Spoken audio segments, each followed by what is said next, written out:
সীমার প্রাচীর রক্তে গড়া অবিনাশী প্রতিশ্রুতি রূপ।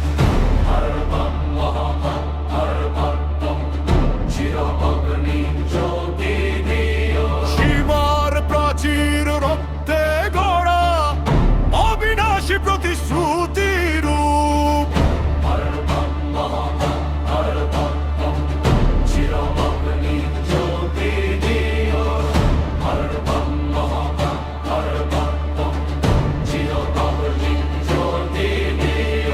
এই ভারত দেবতায় গড়া মাটি অগ্নি শিখায় জন্ম। মহাদেবের ভাষ্য তাণ্ডব ধরণীতে তোলে মহাধ্বংস ধর্ম। বিষ্ণুর শ্বাসে বাধা চিরচেতনার নীলগতি। অসংখ্য সনাতনীর